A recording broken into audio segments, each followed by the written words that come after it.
Welcome back. So the goal of today is to find the density of a log that's sitting in water. So I'll draw it for you here. So what we're going to do is, we'll say this is our log. I'm going to erase this in a sec. But we're going to say that this is our log.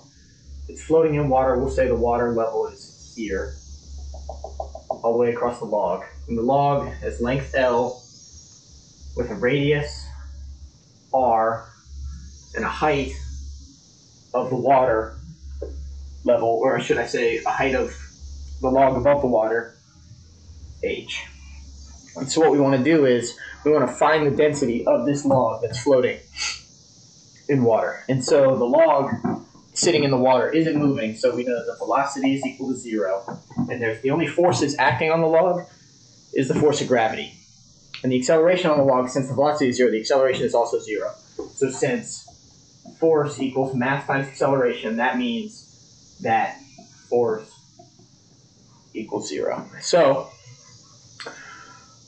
from here, we can say that the buoyant force on the log is the mass of the water, so we'll say mH2O times gravity, and that is equal to the mass of the log times gravity. And so what we're going to do is we're going to divide both sides by the force of gravity.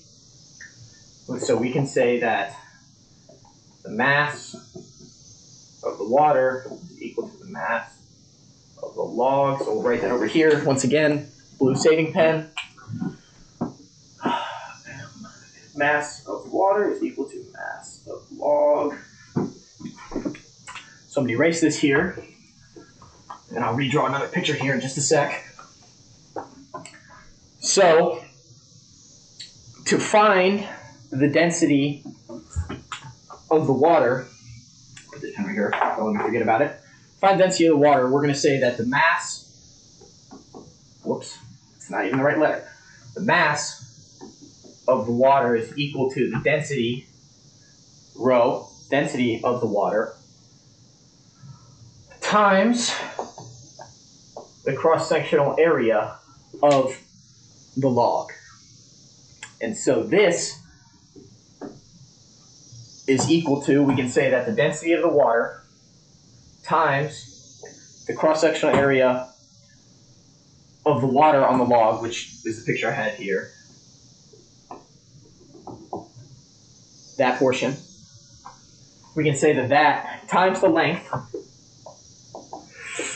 is equal to,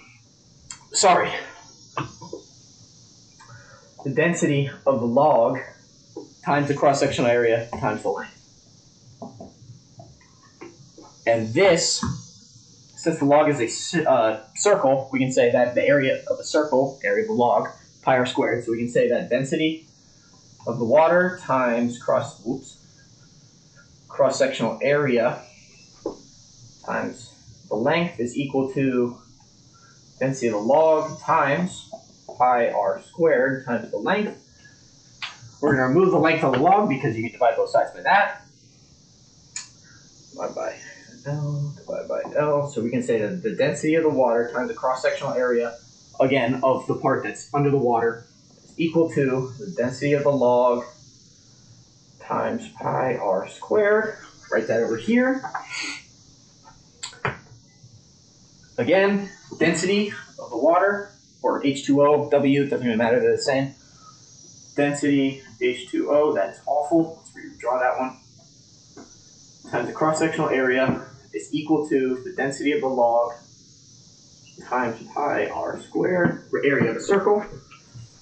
So now, let's redraw, we'll just draw the front face of the log here. Give me just a second, let me grab a different marker. How visible is red? Ooh. We're going to draw it kind of big here. Let's try it again. So if we have a circle here, okay, we have a circle of the log, which is obviously, I'm great at drawing circles. What we want to do is, if this is our water level, we need to find this is the radius, and that is the radius. And again, like we said earlier, this portion right here is the height of the log that's above the water. And we want to find the area of these triangles. And so we can say that the area of one of these sectors with angles theta is equal to 2 theta.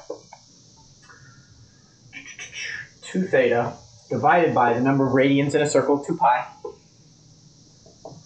times the area of a circle, pi r squared. Noticing we have 2 pi multiplying by pi, so these will cancel, this will cancel, this will cancel. So we can say that the area of let me not use the whole word. Let's do it. Area sector, SEC for sector, is equal to theta pi r squared. So from here, we need to rearrange it in a way using trigonometry. So we're going to use cosine here to find angle theta. Rearranging, we can say that theta is equal to inverse cosine. Oh God, what was that? A piece of my whiteboard just fell off. Inverse cosine, or arc cosine, times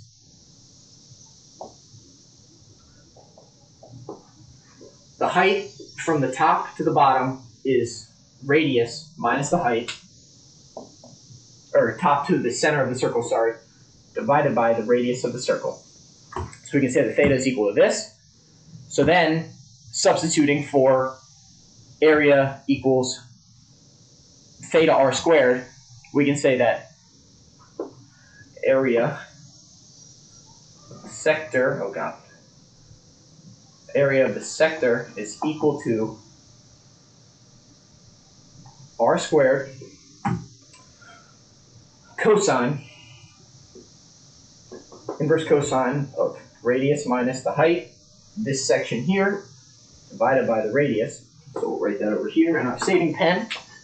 Again, area of the sector is equal to the radius squared times inverse cosine of the radius minus the portion sticking out of the water divided by the radius. So erase everything and leave the picture up here. So now, area of a triangle we know is 1/2 base times height. Well, the height is r minus h. So we'll do area equals 1/2 base height. These sections here will be our base for these triangles. So we can say that this was we'll do B. Simple, keep it simple. So we can say that this is equal to, area of the triangle, let's do a triangle, is equal to 1/2 the base times the height, which is r minus h, radius minus height above the water. And since we have 2 triangles, we need to multiply this by 2. Because otherwise we would only be finding this area when we want to find this whole area. So from here, we need to find what b is equal to. And so we're going to use the Pythagorean theorem. So we're going to say that b squared plus r minus h squared is equal to radius squared. Moving things around, we're going to say that b squared is equal to r squared minus r minus h squared. And then b base is equal to the square root r squared minus r minus h squared. And then doing FOIL, expanding everything, we get that base is equal to the square root of 2rh, again, doing FOIL, minus h squared. Because again, it'll be r squared plus 2rh, or minus 2rh, but then this negative comes in and makes a positive.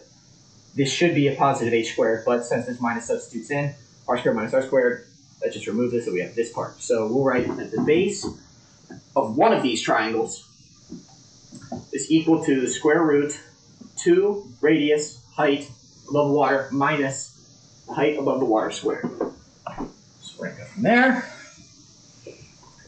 We'll leave this so that way we can actually use it.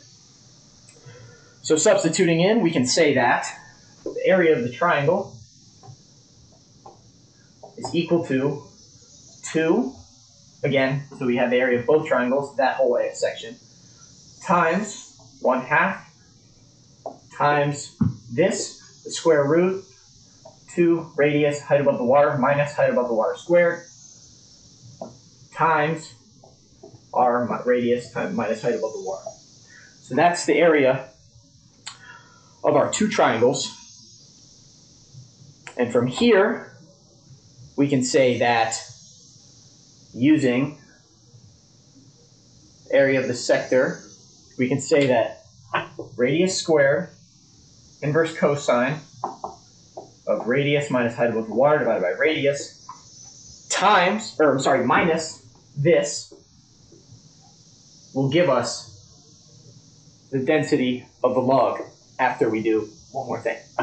So we're going to say that radius squared minus the inverse cosine of the radius minus the height, so that gives us this portion, divided by the entire radius, minus the square root 2 radius height above the water minus height above the water squared, times, let's put another parenthesis here, r minus radius minus height. Using this, we can say, we know that the density of water is 1,000 kilograms per cubic meter, so every cubic meter you have filled with water will weigh 1,000 kilograms. And so we multiply this by 1,000, and then we have to divide this by the area of a circle, which is pi r squared. And so from here, we can say, after we substitute everything in, that the density of the log float, or cylinder, log, whatever, cylinder floating in water with this height above the water. So let's do density of log in water is equal to 1,000 times the radius of the circle, log squared, inverse cosine of the radius minus the height above the water divided by the entire radius, minus the square root of 2 times the radius times the height above the water minus the height above the water squared, times radius minus the height above the water, all divided by the area of the circle, pi r squared. And this is our answer.